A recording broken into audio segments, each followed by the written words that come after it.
Welcome to the Sports Bros Podcast, featuring the almighty B-Live, the money man Scotty D, and your host, the head of creative Eddie Cool. The Sports Bros Podcast, by the fan, for the fan, talking sports just the way you like it. And without any further ado, let's give it up for the Sports Bros.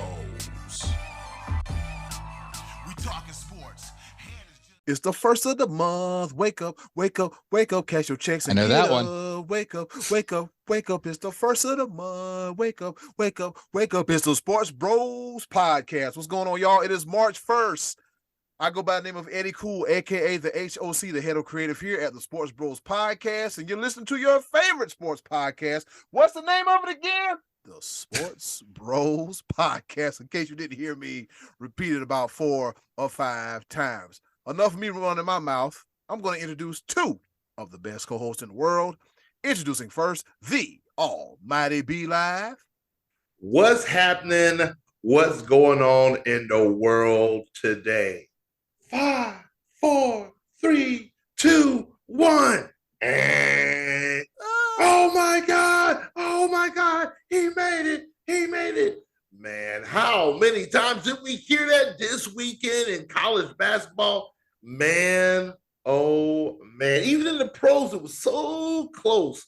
Bruh, y'all know we were supposed to be at like 2 of those games? Yeah, things happen though. Yeah. Golly. Man, oh man. We were supposed to be in Philadelphia this past weekend, but you know what? We trying to save up money. Dean, we're gonna come and see you next year. We're gonna come see you. But enough of me. You know what I'm saying? There's another guy. Go ahead and introduce the other guy. Let him sing to us or whatever he does. You know, he got a part of the show too. Yep. Wow. Mm-hmm. Ladies and gentlemen, he is, pound for pound, the toughest lunch lady on this side of the Mississippi River in all of the Trinity School District. And he is not from North Carolina, but he is the pride of Washington, Pennsylvania. None other than the one, the only, the money man, Scotty D. Coming out of the dark. And I have decided I'm going to play quarterback for the Packers next year. I am out of the dark. I am back in the light after a couple days of ridiculous in the dark. You know, I hear a lot of ridiculous stuff come from the NFL. But here we are. But before we get into this buzzer beater thing, B-Live, I'm dying to talk a little bit about some of that stuff. I'm not even gonna wait till the end of the show for a pepper on just to mention who the clown of the week is, because you know, week after week I tell you about these stupid quotes I hear from Jerry Jones and how my favorite franchise, the Dallas Cowboys, is always going to be in trouble while he is around. And then came a stupid quote from Stephen Jones, which shows me that there is no future. Now, let me just quickly show you this. Listen to this quote. Talking about Dak Prescott, we know him. We know what he's about. His leadership skills are undeniable. Impeccable work ethic. Now, that all sounds well and good. Here's where the quote gets a little screwy. Other than he hadn't won some key playoff games, he's everything you want in a quarterback. Other than he hasn't won some key playoff games, which is actually all you want in a quarterback. But the clown of the week, Stephen Jones, set out to ruin the Dallas Cowboys for decades and decades in the future. Anyway, just wanted to share you. So if at any point next year during football season, I start getting optimistic or hopes up about the Cow, just remind me of that quote from Stephen Jones and remind me we have nowhere to go.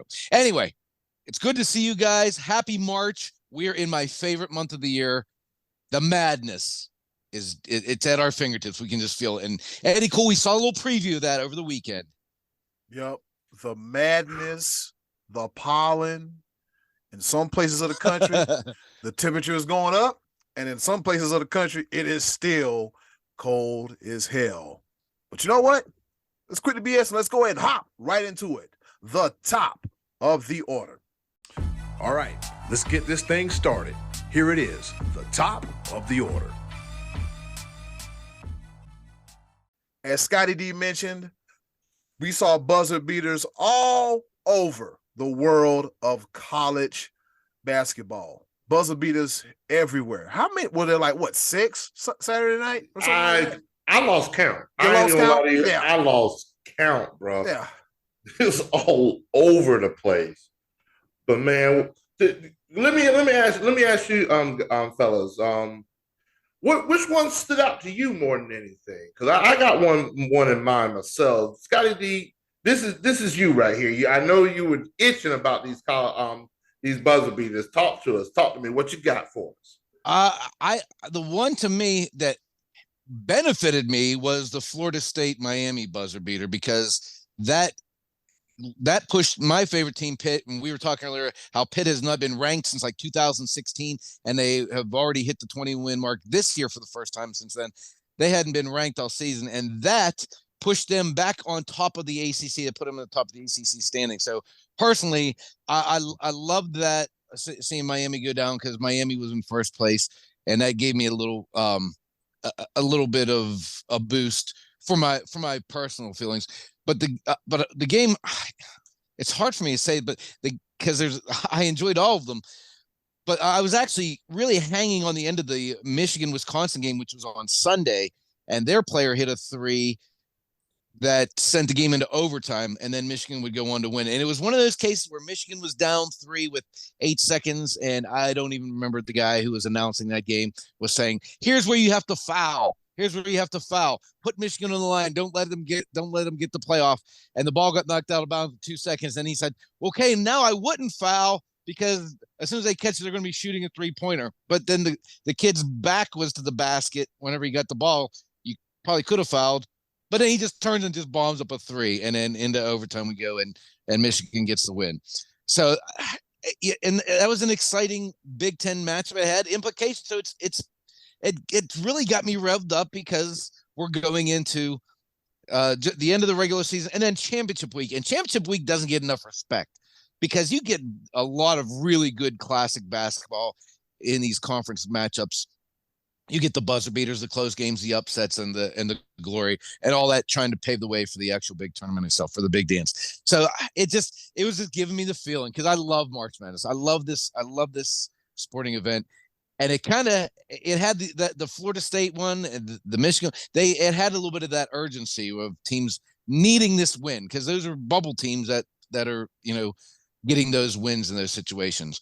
B-Love, you said you had one in mind?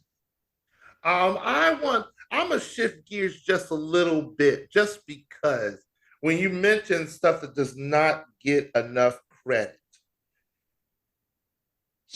the Stephen Curry of women's basketball has been dubbed time and time again, does it all over again.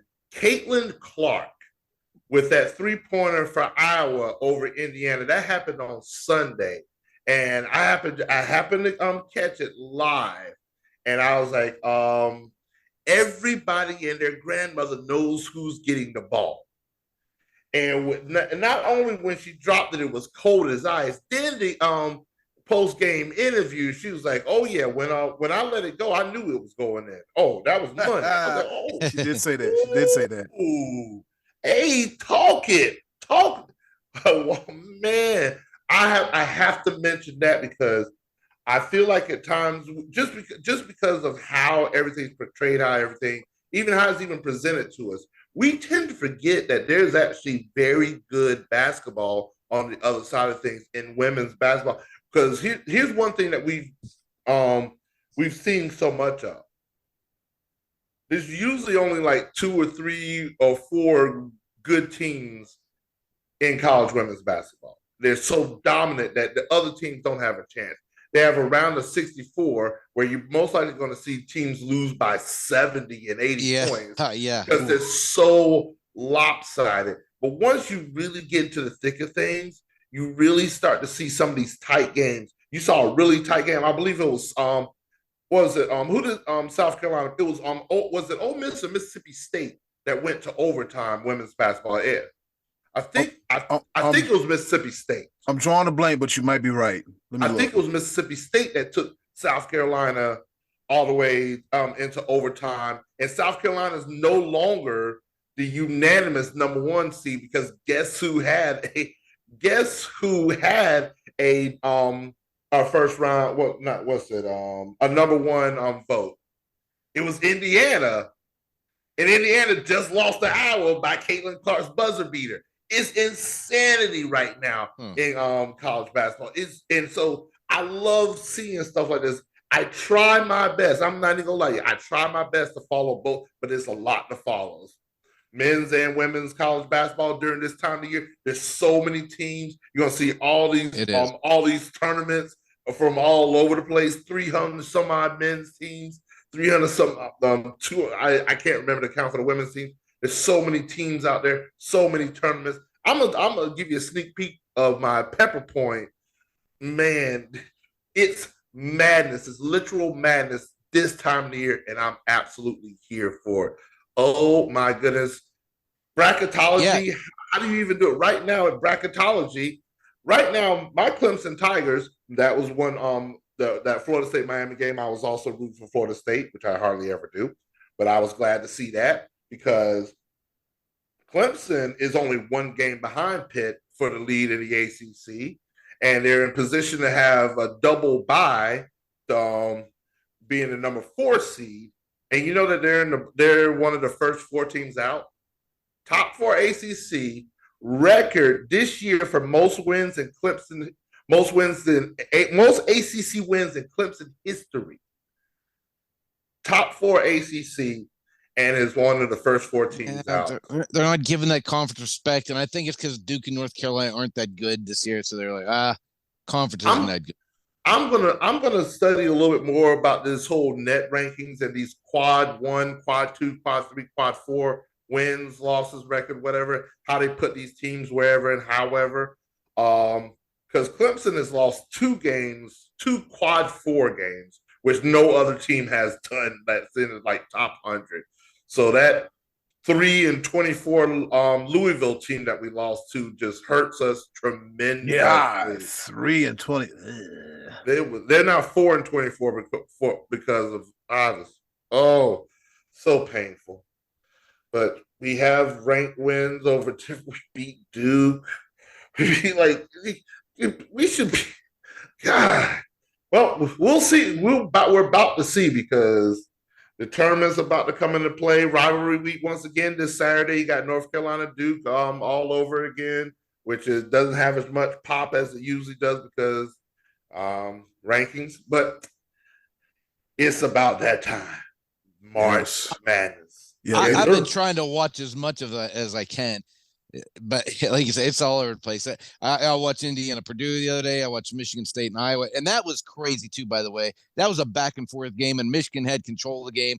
And then Iowa, I think they were down 11 with a minute to go and just kept hitting threes. Yep, it was incredible. I didn't even see the end of that game till later on. I walked away from it thinking it was that Michigan State had it. Gonzaga looks good again. They don't look as strong as past years, but they played St. Mary's, who's been their biggest conference rival the last couple of years, and beat them pretty convincingly the other night.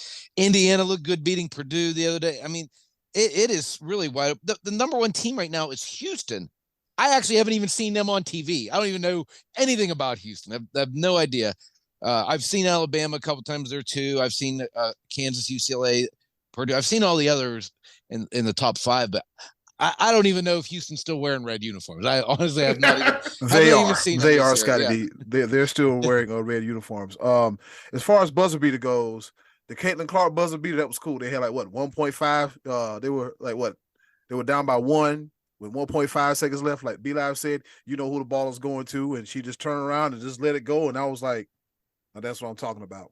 That's exactly what I'm talking about. So fellas, college basketball coming up around the corner is going to be a whole lot going on. I'm going to just throw in a little caveat for Houston, just so you know. I knew that they made it far last year. Houston made it all the way to the Elite 8. Yeah. And actually got taken out by Villanova last year. I remember that. Yep. Man. And so Houston said, nope, not this year. We're going for it all, but we just don't know. It just seems like all signs are pointing to a first ever Pitt national championship this year. It just seems like that's the way we're headed. That's not a thing. It's not a thing. Like the fact that Pitt's #1 in the ACC, nobody, and I mean absolutely nobody picked that. For Clemson to be in the top No, four, they were actually picked to finish last in their conference. They were picked to win to be last. Oh my goodness! Look. At this point, I'm happy that they're relevant again. It's been ever since Jamie Dixon left town. It's been a nightmare for Pitt basketball fans, and it may be that way again next year because these guys are all transfer portal guys, and a couple of them are going to graduate, and a couple might go back into the portal. You never know. With college basketball's free agency the way it is, but it actually has been fun for me as a Pitt fan to sit and watch them with the possibility of winning, which we haven't had the last several years. Yep. And speaking of that, Pittsburgh, Scotty did their spring training. As you mentioned in the previous paper point, Andrew McCutcheon has come back. We got some weird stuff going in baseball, but we talked about it last week. But let's go ahead and talk about Lamar Jackson. Why do you not have an agent? Like, what the hell? What the hell is going on with Lamar Jackson? This whole situation. Do we think the Ravens are going to tag him? Do we think somebody's going to give him some money? Scotty D, what say you? If they tag him, he might not play. He might just be mad. I mean, he didn't even go to the playoff game last year. He didn't even go to the game. He stayed home. I mean, was he that hurt? Would he have played if he had a contract extension that he'd have been happy with? I don't know. It seemed like the relationship was souring, and it seemed like right when that was going on, like right after the season, the Ravens could have just made him public enemy #1 and said, it's just the relationship's too fractured. We're going to move on from Lamar. But now it's kind of trending back the other way. Like, oh, you got to go give that man his money. You got to pay him. But he might pull a Le'Veon Bell and just sit out an entire season. And I don't recommend that because it didn't turn out very well for Le'Veon Bell. He missed out on a check, and he just was never quite the same. I don't know. Are there other teams in the league that are going to be willing to pay the kind of top dollar that he's commanding? You would think somebody will, but they still have him under contract, though, right? I mean, they have his rights. So if I'm them, maybe you ship him to Atlanta and get just back a haul. I mean, if you keep him and you pay all this money, are you going to be able to afford other guys around him, and then you're going to just keep losing playoff games? You've already I know he's had an MVP season, but that hasn't translated to postseason success for these guys. I mean, are you going to invest that big time top dollar? The Patrick Mahomes kind of money on this guy to just keep taking first round exits, or you want to try to maybe move ahead and land a couple first rounders from Atlanta going for, because they seem like from what I've heard, and I have no inside NFL knowledge, but I've heard like Atlanta is very interested. So I don't know. It seems like kind of a fractured deal there between Baltimore and Lamar, and he's kind of got him bent over the barrel a little bit. Here's the situation. Here's the problem that I have perceived after hearing other talking heads and reading a little bit on the situation. There is literally, it's a 9-figure amount difference between what Baltimore wants to pay him guaranteed and what Lamar Jackson wants guaranteed. Baltimore offered him a contract that would have made him one of the top paid quarterbacks, but it didn't come with guaranteed money. They were going to pay him $50 million a year, but it was only going to be $133 million guaranteed. So the Ravens front office is cursing the Browns like crazy. Right now. Absolutely. And here's the thing: it's not just the Ravens front office. It's all 31 teams in the NFL. Nobody likes the Haslam's right now. We said that last year. Everybody's gonna be mad. Nobody likes the Haslam's right now, because not only is it just Lamar Jackson, because here's the thing. There is a complete divide right now between the NFL owners and the NFL players, especially quarterbacks. The thing that we're seeing right now is because Lamar Jackson is the only one that's at the end of his contract. The other players that are in play right now, your Jalen Hurts, your Joe Burrows, your Justin Herberts, they still have 1 year left in their rookie contract before they end, but they're in negotiations right now of extensions and stuff like that. Lamar Jackson's already at the end of his.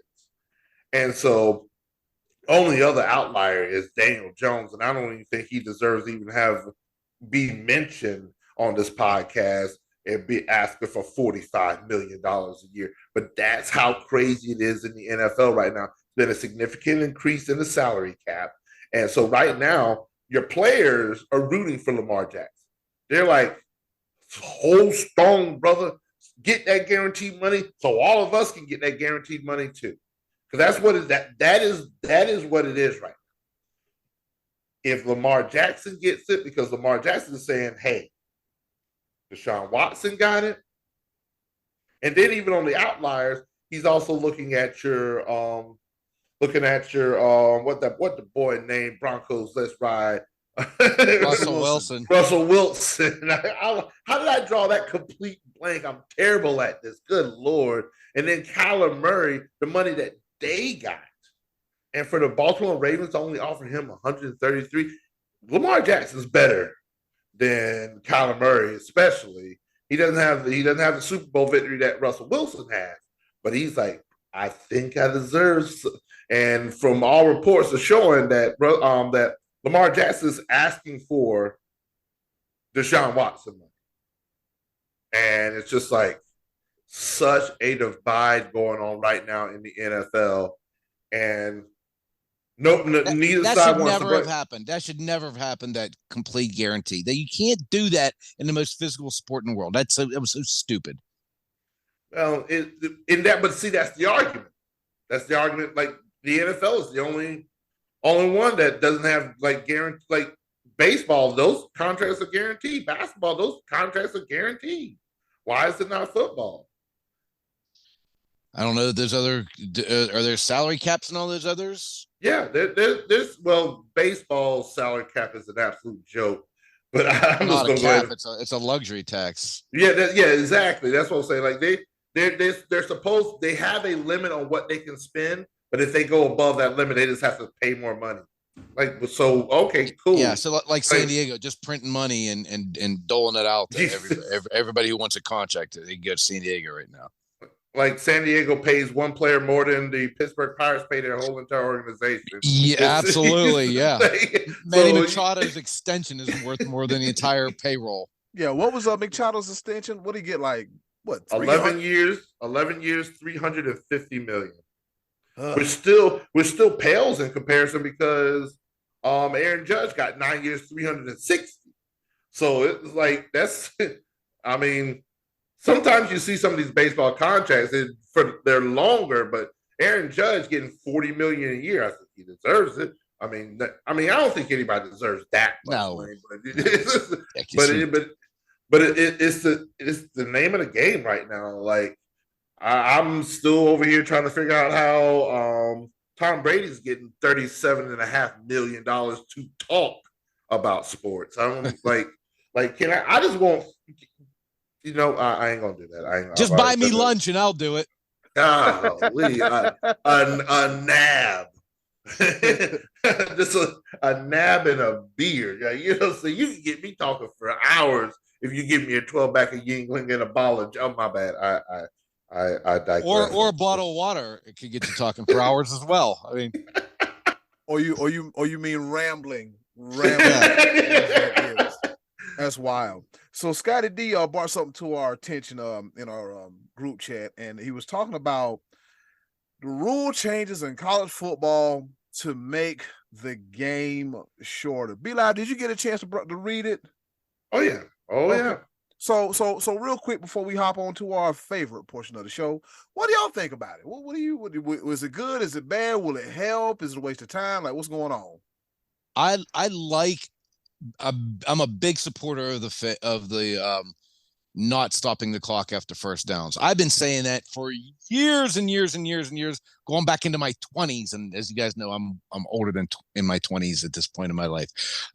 I always said there got to be a way to fix that. Even if you want to do the stop the clock thing, do it just in like the second quarter and the fourth quarter. This rule change, I think, is suggesting that they're only going to stop the clock after first downs. The last 2 minutes of each half, I believe, is what what's in discussion. Hey, I'm good with that. I've always said the college football game lasts too long, and a big part of it was the clock stops all the time. unnecessarily. So I'm in favor of that. I think they also are proposing what after incomplete passes, the clock continues to run. I'm not as much a fan of that. I think you should get the game reset. That might be a little bit more extreme for my liking, but was there another one? I can't remember. Was there a third way? Those were the two big ones, I believe. Yeah, I didn't see much else for really talking points, but really, I'm 100% in agreement with you. Like keep the clock running. I don't care you score or get a first down. Like the fact that in college football, there's sometimes like I remember this. I loved it because we won the national championship. But Clemson was really good. Clemson plays up tempo, and Clemson wore out Alabama because we ran over 100 plays against them. That's unheard of. Like you don't run that many plays, and really they looked at it. Hey, ho, y'all doing too much. That's way too many plays, and there's player safety concerns and everything like that. So keep the clock running.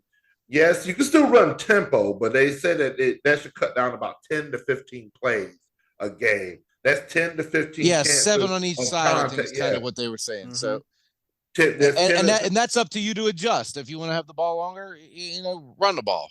Right. However, we get.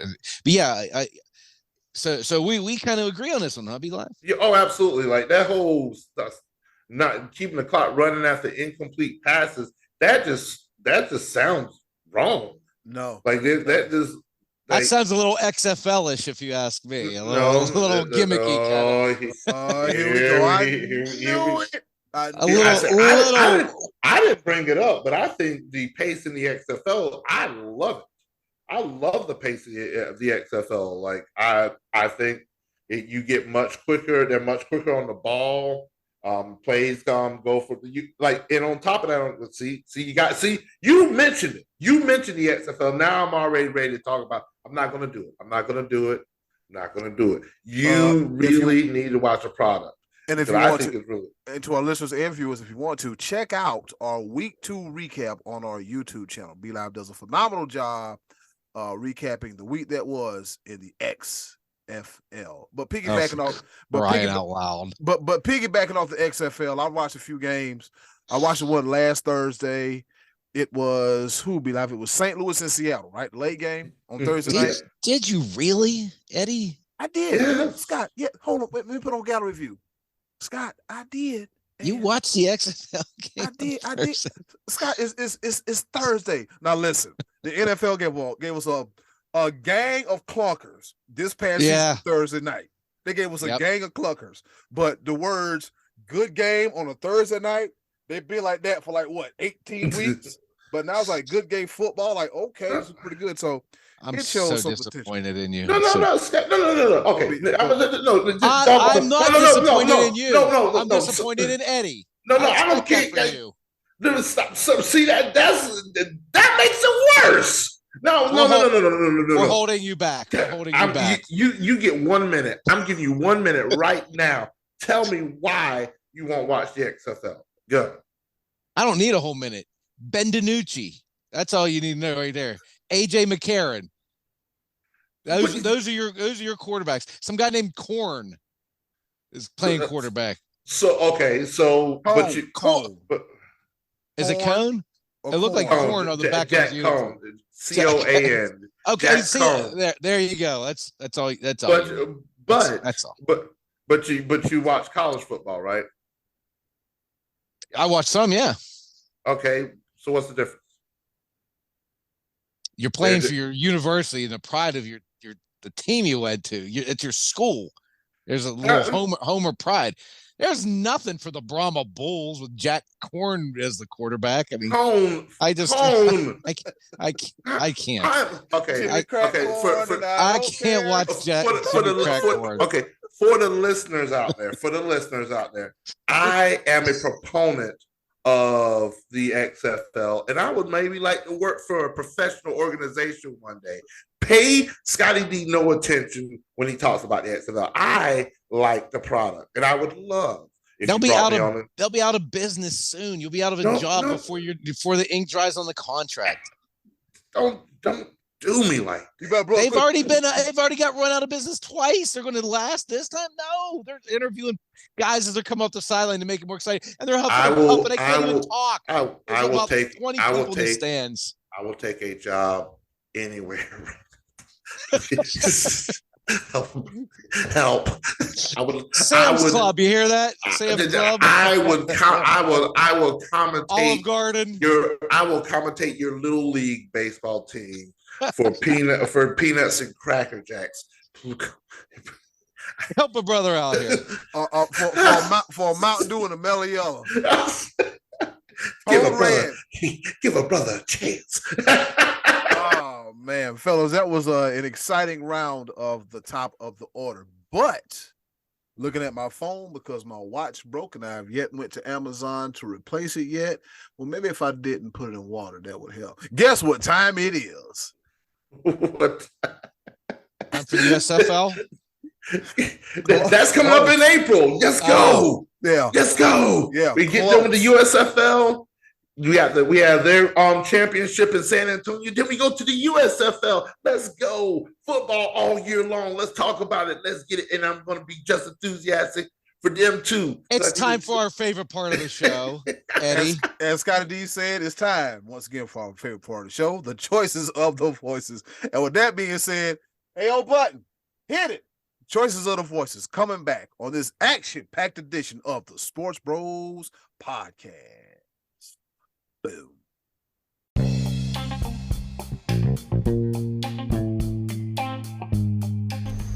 And now, our favorite part of the show, the choices of the voices.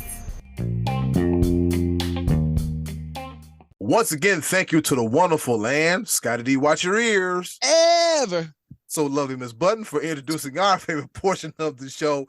You guessed it, it is the choices of the voices, where we ask you a question, you give us the answer, we read it back, we might pick at you, Be Live might get mad, throw you in the penalty box for the hell of it, and we're just having some good old clean fun right here on the Sports Bros Podcast. With that being said, Scotty D, what's on tap this week for the choices of the voices? I asked the opinions of you two and our listeners and followers of what league has the best and worst of the all-star game / weekend of the four major sports: NHL, NBA, NFL, Major League Baseball. Who had the best? Who has the best? Who has the worst? Eddie, cool. Talk to me. What do people say? All right, let's go ahead and dive right into it. Jody Miller said, hate the idea of the new Pro Bowl for the NFL. I do, however, enjoy the skills competition for the NFL. Yep, that makes sense. That makes sense. The skills competition, because fellas, you remember when they had like what the quarterback challenge?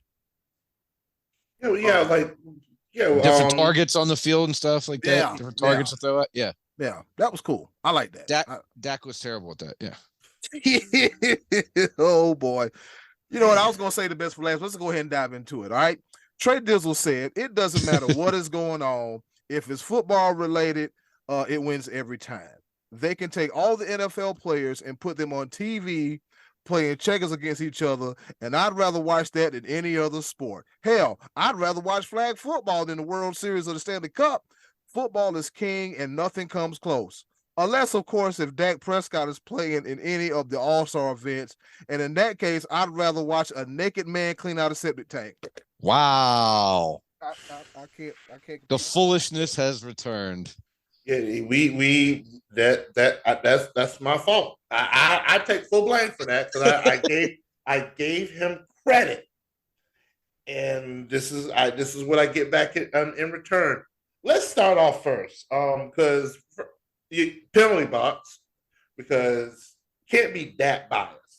Come on, you're not watching anybody playing checkers over the baseball, hockey, or basketball. Let's stop right there. Yes, I don't know. I've met Trey Duke. He is really just like football, and that's it. That's it. Like so. Yeah. Okay.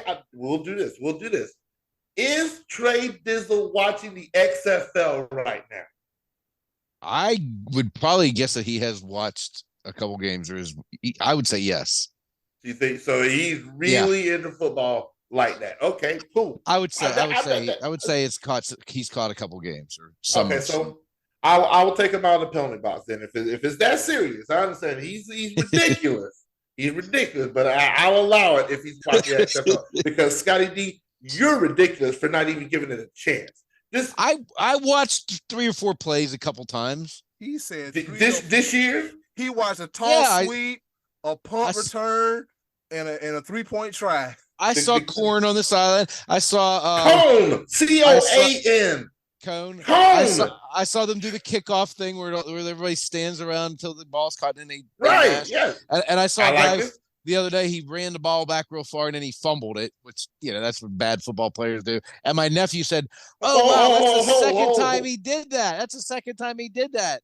He had a good return and then fumbled it again." So okay. And then I know that one of them Clemson receivers is playing, and okay, the guy that fumbled 2 on punt returns, he also had one punt return where he returned all the way to the 5. He made it to the Sports Bros top 5 for XFL highlights. Let's do that. Also, there was a very bad fumble during the most watched football game of the entire year. So you can't really say that. Yeah, there wasn't bad football. I can say that because it is bad. No, you cannot. So Jalen Hurts played bad football. Is that what you're saying? On that play, he did. How about this? Vegas, I'm gonna need y'all to find a football field because I don't know what the hell that was. I don't know. That the XFL's just absolutely atrocious. I watched I've probably seen about 6 plays this season. I watched about 6 plays. And it's enough. That's plenty. I saw DiNucci. That's all I needed. I'd see DiNucci. Let's play.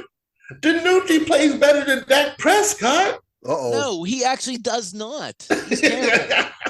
All right. DiNucci's terrible. Go ahead, Eddie. Let's talk. Cavante Turpin, I apologize if you're listening. Once again, he didn't even play in the XFL. He played in the USFL. You're in the wrong.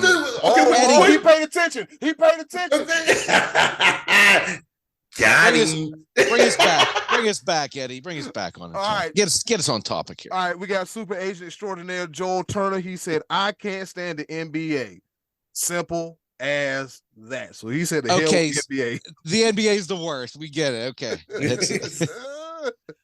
And he has an ally. Our next answer. Yep, our brother who was on the show with us last week, Hunter Simboli, who got a little bit of flack from Joe Gaffney. But as I said before, Joe, the door is always open. You say where and when, and we'll make it happen, all right? Hunter Simboli said the NBA has the worst. He said, but Matt McClung did save the dunk contest and won a bunch of money. He did not. He did. Matt McClung did not save the dunk contest. He was just really, really good. That doesn't mean that next year I'm going to be like, oh my God, I'm watching the NBA. No. Here's the thing. Matt McClung, he didn't save it. He just did really good. Right now, Eddie Cool, Scotty D. All right. Name the 3 other people that were in the dunk contest. I don't know. And who the hell is that? Exactly. He did not say the dunk contest because we don't know who else was in it. He just did really good. And on top of that, it was during Black History Month. It's not your time.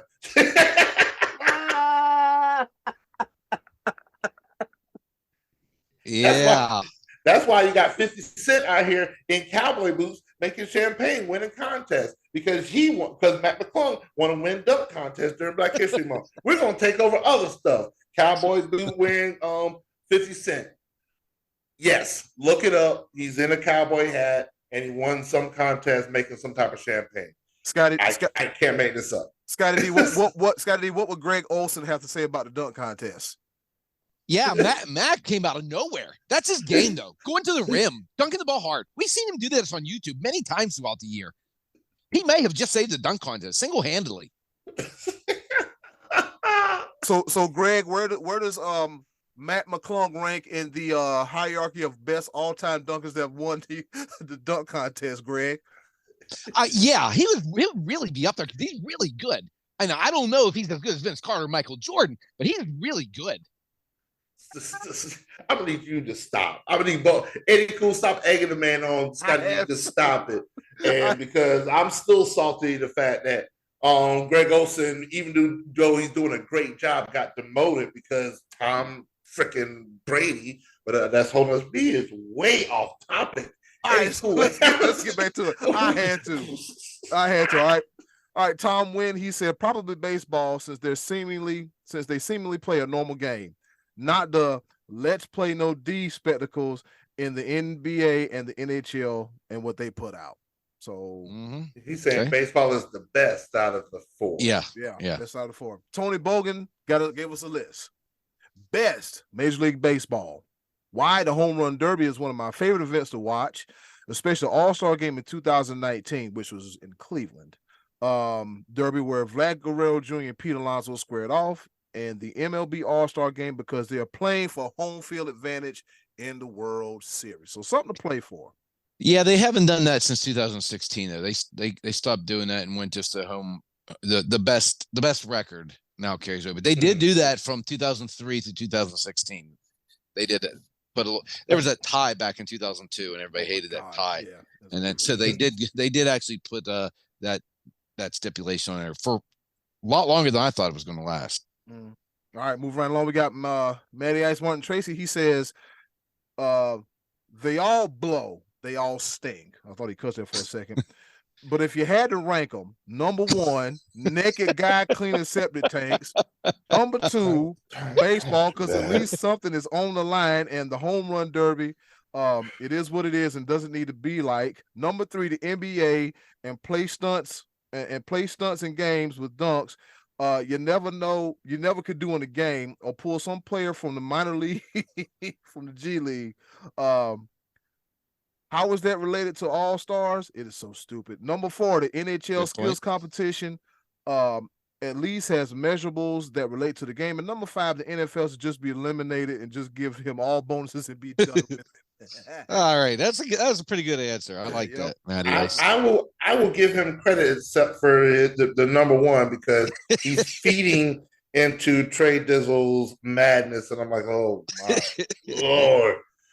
I'm privy to just eliminate the NHL. Like, I'm not the NHL, NFL, because again, the fact that Tyler Huntley made the Pro Bowl as the ninth alternate, that makes no sense. Like 3 games under his belt for the season. Like he threw 2 touchdowns, and made the Pro Bowl. That's going to be a stat for him. It's going to be at the back of his football card. And he's a one-time Pro Bowler. Ain't that something? Yes. Yeah, ain't that something? All right, Rodney Bellamy said what he said. And I guess he's referring to Matty Ice rant, Yeah. Clint Ayers, he said the NBA has become a joke. Our Hall of Famer Uncle Max says, always loved the home run derby. The Pro Bowl doing flag football was never very interesting to me. I don't know why they even doing that, especially after what happened to Robert Edwards that one year. Yep. Joey Buckets, Joe Gaffkin said the NFL just stopped playing the Pro Bowl game altogether because it was that bad. Baseball, the All-Star game is slow and boring like most regular season games. I'm just saying. The NBA All-Star game is a joke anymore. The lack of hustle and absolutely no defense is hard to watch. I'm guessing hockey is the best of the bunch, but I've never really actually watched hockey, NHL All-Star game, to be honest with you. So he broke it down to us as well too. By default, he basically said hockey is the best because the other 3 just really suck. Yeah. God Almighty, I've been waiting a good long week for this. All right, and with that being said, be live. What say you? Whoo, boy. To all of the 4 major sports out there, stop it. Across the board. Stop what you're doing. And I mean all 4 of you. I'm almost inclined with Joy Buckets because I actually want to watch the NHL All-Star game, but they do such a bad job marketing. I don't even know when it happens or what channel it's on. Yeah. So it's like, honestly, I forgot that they had their All-Star game was on. I think I would actually like the format. It's a 3-on-3 format. It's like a little mini tournament where let's say you usually have 5 players on the ice. It's for like little exhibition, higher score, et cetera, et cetera. But it's somewhat competitive. You have some of the skills competition, fastest skater, and other things like that. I would love to watch it, but the NHL does not market well at all. It's terrible. I have no idea when it's happening, how it's happening, what city it's in, or anything until, holy crap, that was this past weekend and I missed it. NBA, stop. Cut it out. Nobody was. It's got to be. I'm gonna take this from you. Do you ever want to see a game where the two teams combine for 120 plus 3-point attempts? No, I you know my opinion on Right. it. No. And because it is literally everybody out there trying to be Steph Curry, because that's what they're doing. They're literally they're at half court. They're pulling up to see who can shoot the furthest 3-pointer. Nobody wants to see that. Nobody. That's why this year was the lowest it's ever been in 20 years. The ratings were the lowest in 20 years. And on top of that, the dunk contest. Some people say just get rid of it altogether because there's really not much else more you can do. And on top of that, it's during the All-Star game weekend, and you have 4 guys in the dunk contest that are not All-Stars. That's what Matty Ice is saying, yeah. Matt McClung, great job and all, but they signed him to a 2-way contract just to get him in there because he's an excellent dunker. If you really honestly want to make it interesting, pull some of these amateur dudes that like what my man, I think his name Jordan Kilgannon. Yep. Like that's all he does. He has highlight reels of and some of his dunks are nasty. I wouldn't mind seeing that as opposed to like literally whoever these guys are, whatever, make an exhibition for up and coming or whatever. But whoever these guys are, they're not playing Matt McClung right now. The Sixers are not playing him right now. So what? I could go on. NFL, flag football, really, dude. Really, dude. Just give him a bonus check. Congratulations on being one of the best. Just do an awards ceremony. Heck, dress up a red carpet and do an awards ceremony that week before the Super Bowl instead of even trying to put together what mess we just saw. Because again, as much as I love football, I didn't watch at all. It would just happen to be on ESPN, and I whatever. Baseball is my favorite. The home run derby, I will watch that every day of the week, twice on Sunday. But baseball, you need to do better. Why do you have it on a Monday? Why is the home run contest easily the most watched of anything? Why is it on a Monday? I will never understand that. You literally have the whole. You got the place to yourself for the summer. Yes. There's nothing else to watch. Nobody else is home during the summer.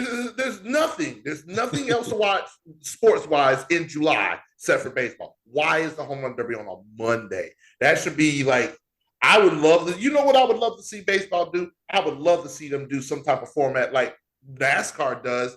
That with the All-Star, the clash that they do at the beginning of the season, where they have the guys they rocking out to music and everything.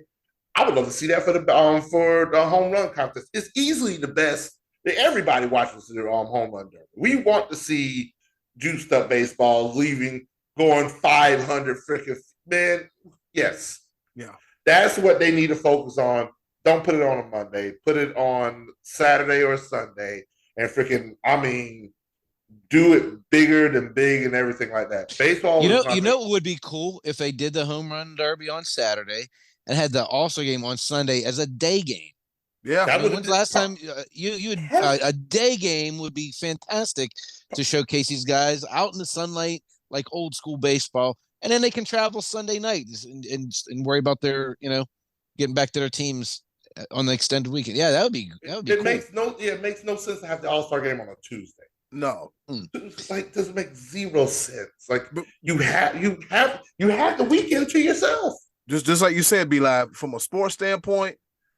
That's the only thing going on during the summertime. Baseball. It is all yours until mid-July when training camp for football starts ramping up and everything.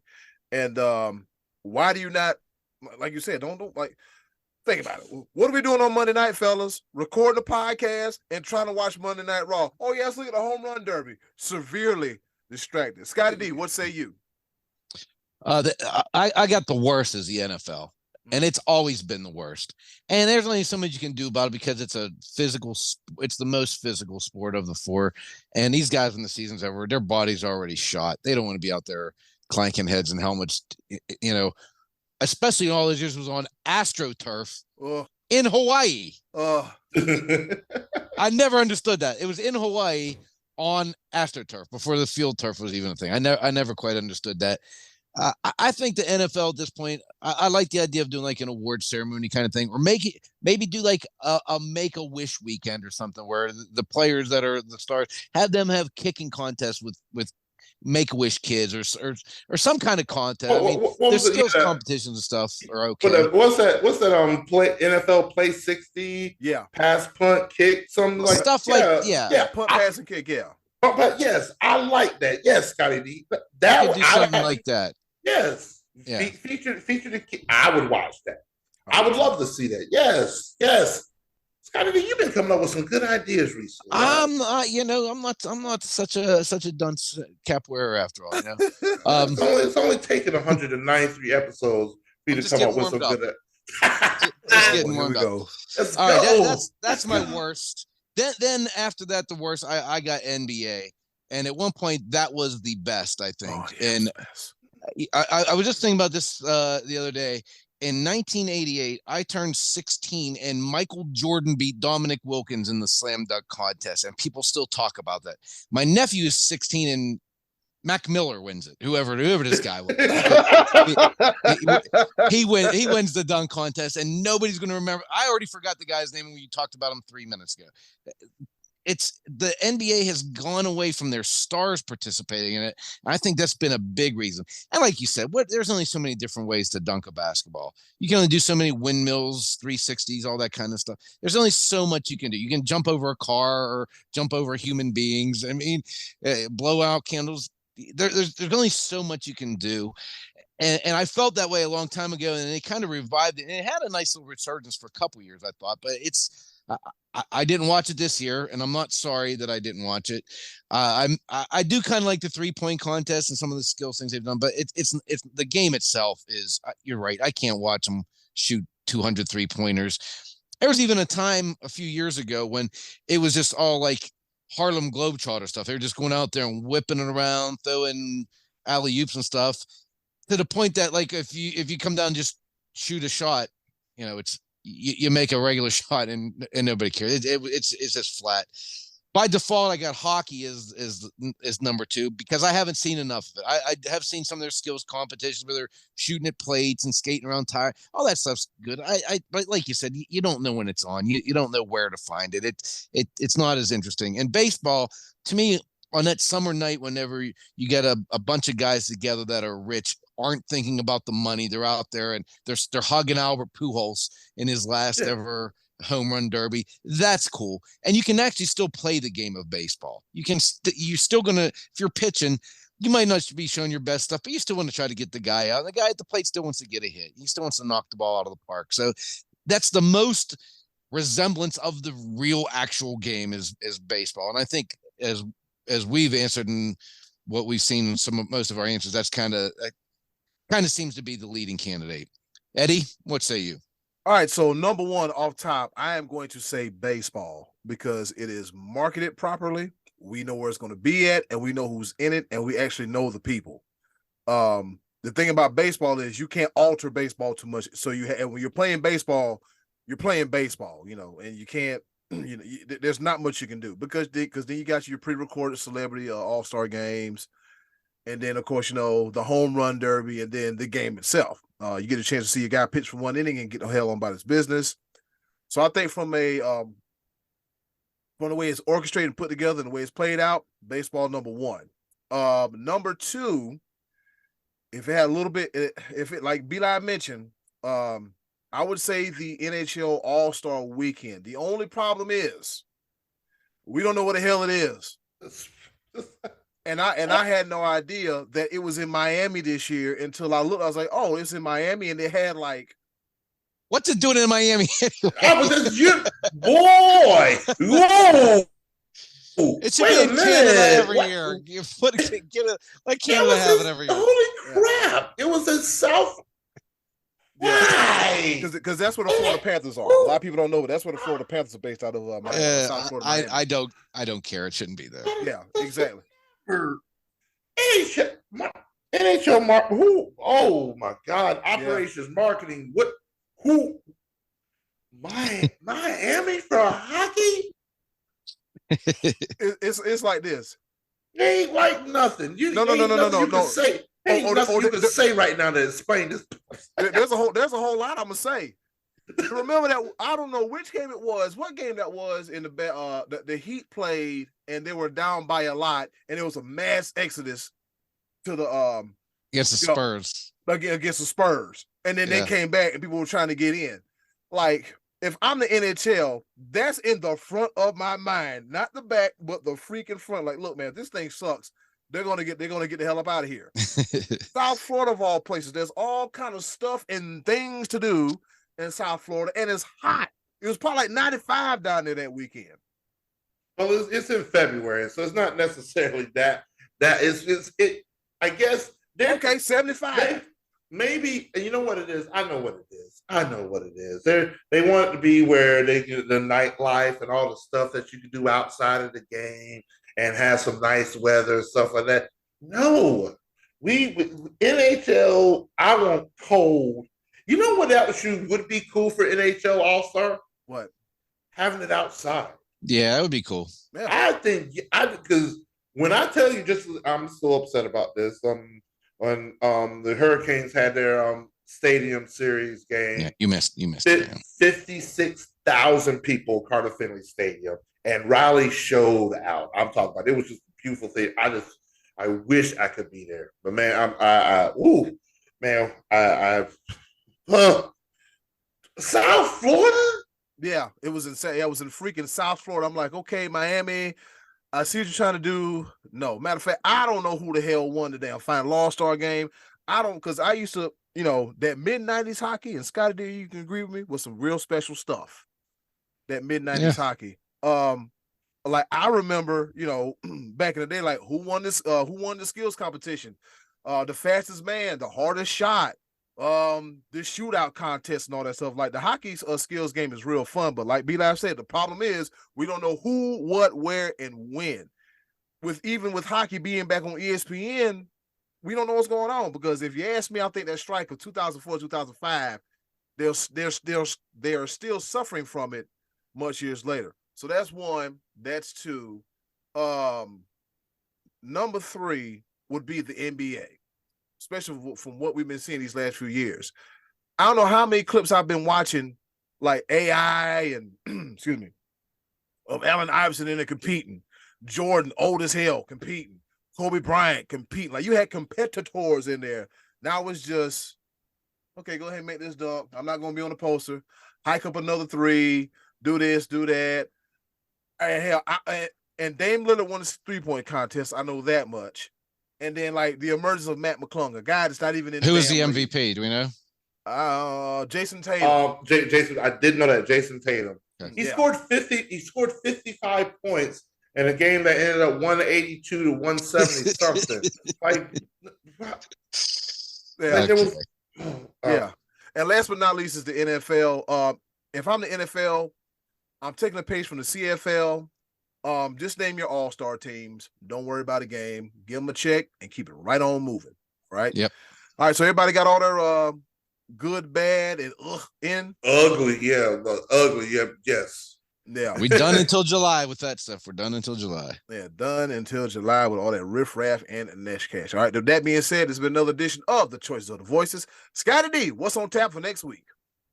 All right. It's crazy that I had actually been planning on using this question for this week. And then we saw what we saw on Saturday and Sunday with the buzzer beaters.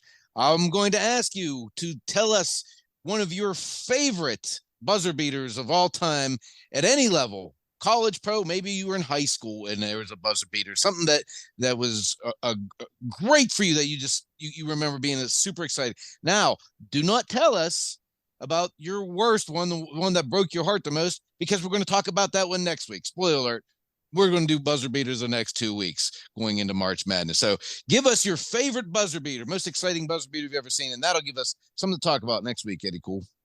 All right, and that's it for the Choices of the Voices. Coming right up, we got a round of pepper. And it's 2023 and nobody's sick, sneezing. Everybody's cool, fine, calm, and copacetic. A round of pepper coming right back at you right here on the Sports Bros Podcast.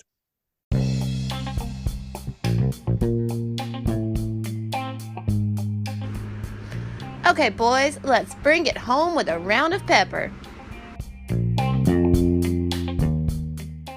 It's time for us to get the hell up out of here and go home, what I usually call it. But nevertheless, before we go, we're going to hit you with another round of pepper. You know how we do it. 3 topics, rapid fire style, kind of sort of not really here to engage, enlighten, educate, and entertain. The 4 E's in no particular order, all right? With that being said, I'll go first. On this day in history, now dig this, back in 1910, right? The National Baseball Commission prohibits giving mementos to players on winning World Series teams. That decision was later reversed, making a way for traditional winners' watches, rings, and stick pins. So baseball, you think they didn't want to celebrate and tell the kids, hey, your grandpa was a World Series champion? I mean, was it that hard out there for a pimp? I'm just saying. So yeah, there's been a lot of rule changes in the sport of baseball, but I'm really glad they kept this one. Over to you, Scott. Never heard of that before. That's crazy. Yeah. All right. It's with great sadness that I bring to you the end of the streak. All good things have to come to an end, and the Jake Paul winning streak is over. While B Live was indulging himself in the XFL on Sunday afternoon, I was watching professional boxing. Tommy Fury versus Jake Paul in Saudi Arabia. And Badu Jack, he won a championship too. He's actually a good fighter. But Jake Paul and Tommy Fury got it on in an 8-round split decision that should no way in AT double hockey sticks been a split decision, because it was obvious that Tommy Fury was a professional boxer, albeit not very good one. And Jake Paul was just a dude in there trying to land a haymaker. So what's next for Jake Paul? Tommy Fury, the rematch. I can't wait to see it. Be Live, I know you'll be alongside me on that one. Over to you. Hey, they went WWE style and says Jake Paul will invoke his rematch clause. Wait a minute, is this WWE? Never mind. Over to you, Be Live. Don't judge him by his wins, judge him by his losses and how he responds. That's what he says. Anyway, go ahead, Be Live. Scotty D, you are such a hypocrite. you're an absolute hypocrite. Everything that you bash the XFL for, you watch that amateur boxing match and call it professional boxing. That Mike Tyson was there. Mike Tyson was there. No, and they don't make it a perfect. Tyson Fury and Mike Tyson, 2 Tysons sitting ringside. So this a house full of Tysons, huh? Where's Logan Paul was there. I mean, it was just a star-studded event. Anyway, go ahead, that was not professional boxing, and the fact that you I told myself I wasn't going to do this. What an event! All right, so my first pepper point is going to be a simple hashtag: do better. You remember the Steelers, I think it was the last game of the season, right after DeMar Hamlin's injury, they had that celebration where they made like the guy was resuscitating them, getting CPR. Mm. And we thought that was the most boneheaded thing anyone could ever do in the history of ever, and be that tone deaf. Hold my beer. I was wrong. Because just recently, this is very public information, et cetera, et cetera. Alabama freshman star Brandon Miller and and there's a case about him providing a gun that was used to murder someone, et cetera, et Heard cetera. about this. Yeah. The game prior, it was in South Carolina, in Columbia, and the fans booed him every time he touched the ball. Like, yes, people don't like you. What you shouldn't do is the immediate next game. I know it may be just routine, but maybe you shouldn't have your teammate pat you down like you have weapons on you. Like you're. That's about worse as Gilbert Arenas doing the shotgun thing at the game. Just unbelievable. I understand it's a routine, but this something has got to click and be like, hey, this might not be a good time to continue be a bad idea. That routine. And sure enough, he has his teammate patting him down for weapons before the game. Do better. Eddie Cool, the ball. I think his coach put the kibosh on that going forward, if I'm not mistaken. Yeah, he did. He like come on, bro. He shouldn't have to. You should think of that on yourself. Think about it. They're the number 2 team in the country. Either way, I've been paying attention to that story, and all I got to say is, fellas, athletes, do better. All right, don't let something get you so out of character to where you start forgetting stuff and start doing silly things and stupid stuff such as what's going on down there in Tuscaloosa right now. But from the files of Eddie Cool, or as I like to say, my Cooladex, as B Live questioned me in a previous episode of Sports Rules Podcast. Guess who popped up on the mound? Not the mound, but the batter's box a few nights ago. Who was that? All right. I'm gonna give you a hint. I'm gonna give you a couple hints. The team he played for, he won a World Series title for. And then Johnny Damon. Yes. Johnny Damon. The Savannah Bananas. Yes. Yep. Johnny Damon was spotted this weekend playing for the Savannah Bananas, and the report goes, according to Yahoo Sports and Victoria Hernani, and it goes a little something like this. Johnny Damon has won 2 World Series titles and was a revered outfielder for nearly 2 decades in Major League Baseball. He last played in the big leagues in 2012 and has been since spending time with his family and doing promotional events, and as a former great for both Red Sox and the Yankees.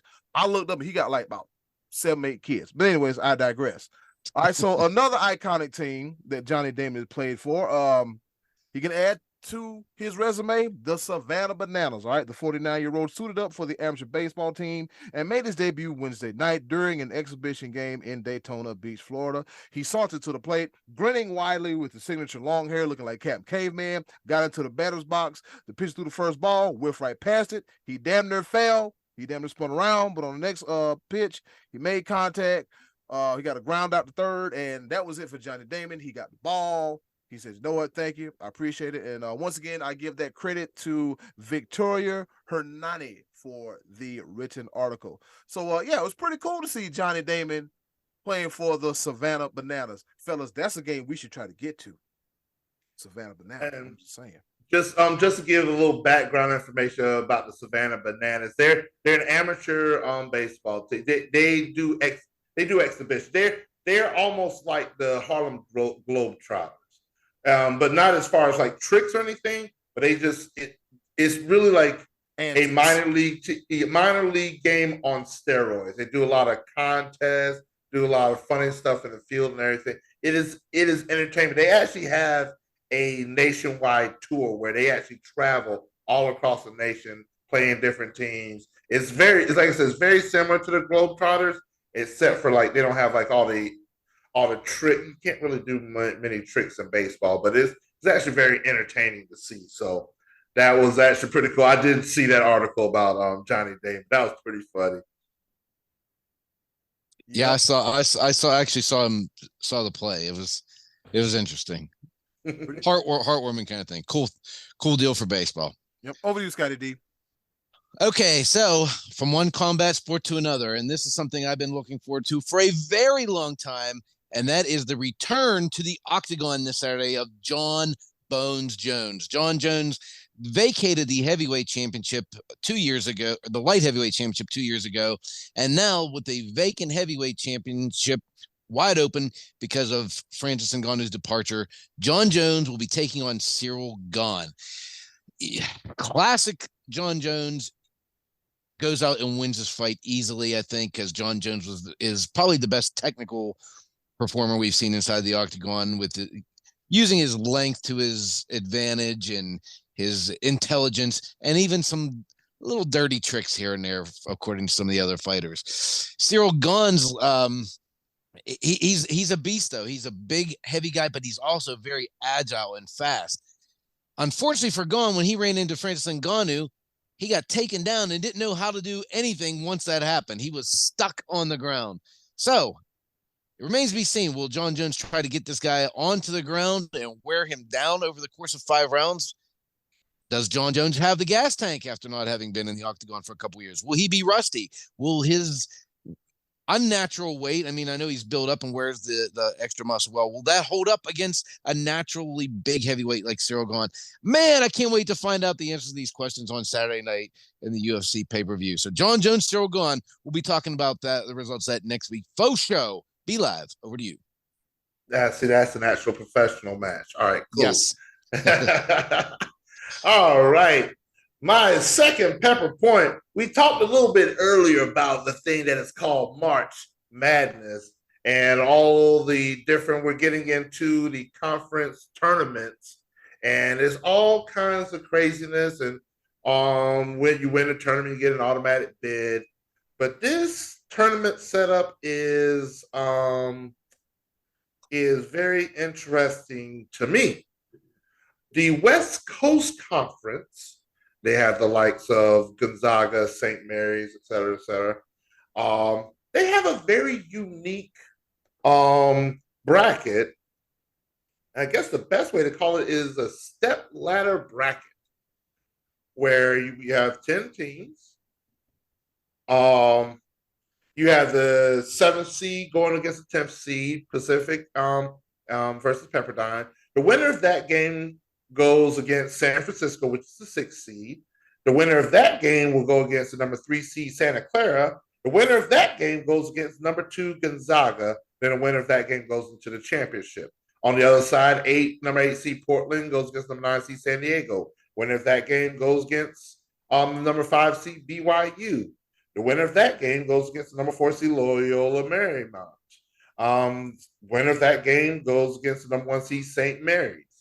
And then the winner of that goes into the championship game. So St. Mary's and Gonzaga have not 1, not 2, but 3 byes. And they only have to win twice to win the championship, while teams like Portland, San Diego, Pacific, or Pepperdine might have to win 5 games to win the championship. I have never seen a stepladder bracket like this in basketball, and I wanted to let everybody know that this is madness. I thought Gonzaga overtook St. Mary's with that win Saturday night. I did. It may have not have been updated on this side. I'm just looking at it. This was posted yesterday at 3:18 p.m. I don't know, but it just, either way. Yeah, that's very strange. Yeah. That is, I get your point. Yeah. Good Lord, that is the bracket step ladder. Yeah. All right, Eddie. Cool. I need to see that with my eyes. I'm gonna have to look that up. I'll post it for you, fellas.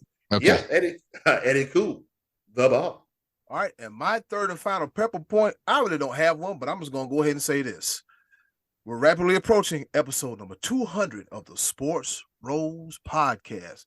Now, fellas, you remember we've come a long way. Oh my gosh, since episode 1, between Sherweenie run-ins, waking up at 6 o'clock in the morning to record, then us finally coming over to Zoom, having guests on here, the advent of the choices of the voices and just us putting this show together. Fellas, I want to give you Be Live and Scotty D your flowers now. Thank you. I love y'all. I appreciate y'all, man. I look forward to every time that we record because I don't know what the hell I'm going to get. And I don't know what the hell y'all going to say. But you know what? I love every minute of it then, now, and forever. I know I stole the WWE line, but you get it. And I also want to send a big shout out to our listeners. I want to give our flowers to our listeners and our viewers. Thank you for following us on all of our social media platforms for 4 years. Oh my God, I can't believe it's been that long that we've been doing this. But yeah, shout out to everybody that's had an involvement with the Sports Bros podcast. All the way down to Scotty D. What's the gentleman's name that gives the intro? Moses. Yes, Mr. Moses Braxton. Moses Braxton, who introduced episode 100. Shout out to him too, and thank y'all. Just thank y'all. That's all I got. I'm full of love. I know it's past Valentine's, but I'm full of love. Scotty D Be Live. I love y'all. To the listeners, I love y'all. Just thanks for the support. Thank you. Over to you, Scotty D. Love you too, brother, and to you and Be Live, and to all our listeners. I would like to say you're welcome. So one man's trash is another man's treasure. Uh-oh. At this point, to our good friend Joe Gaffigan, one of our loyal listeners, my condolences, because Carson Wentz is no longer with the Washington Commanders. And to my sports bros, congratulations, because where Frank Reich goes, Carson Wentz goes. So congratulations on your new quarterback. No, Be Live. Over to you. Ain't no way in hell. Man, all this on that team. I throw them so quick in the damn river. You can kiss my ass. Hell. Congratulations. Over to you, Be Live. You dirty for that one. You knew you was gonna get that reaction. It was better than I was expecting, actually. Hey, Greg Olson, how you feel about the addition of Carson Wentz to the Carolina Panthers? Greg Olson, how you feel about that? Yeah, he's a former MVP candidate. He has all the tools necessary to be a good quarterback in the NFL. He ran into a couple problems along the way, but I think he's going to be a really good fit down there in Carolina. I don't even think Greg Olson would give he ain't doing that. No, yeah. See, you love pushing my buttons, but I'm gonna bring it back. My third and final pepper point. He got us both. I ain't gonna lie to you. I was like, what the hell? Yeah, he got it. Oh, hey, look, when I go through and edit this, did anybody cuss? All right, good, be good. Go ahead, Be Live. All right. So, the Deion Sanders effect in Colorado is full on craziness, and I am here for Coach Prime. So, the Colorado Buffaloes spring game last year had a grand total of 1,950 people that attended the game. 1,950. This year, they have sold over 30,000 tickets. Get out of here. I kid I remember seeing that. Not. I remember seeing a one-win team. Less than 2,000 to over 30,000 people and counting. I love it. Coach Prime is here in Colorado and making immediate effect on that football program. They'll go from winning 1 game to 5 games, but it will sure be entertaining. I love it. So I'm just being real. You can only do with so much, but they'll win more than 1 game. I can guarantee you. They're on track. They on track. Yeah. Wow, but the hype is here. The buzz is insane. Coach Prime, Colorado. Let's get it. Let's go. Yes, sir. And we out. All right, everybody got their pepper points in? I got yes. All right, with that being said, thank you for watching and listening to another episode of the Sports Bros Podcast. I ain't got much to say, but in closing, do something nice for yourself. And if you can, do something nice for someone else. They'll greatly appreciate it now more than ever. Well, be a blessing, not a burden. Act like you got some sense. and count your chickens and protect your bag. And cook your food before you eat it. It's been another episode of the Sports Bros Podcast. Be Live, you know what the hell to do. Yes, sir.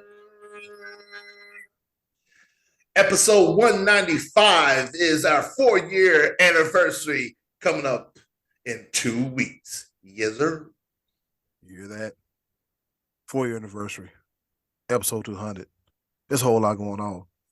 Stay tuned for them things. Sports Bros Podcast. Love you. Bye. See you next week. Hey, it's Eddie Cool here from the Sports Bros Podcast.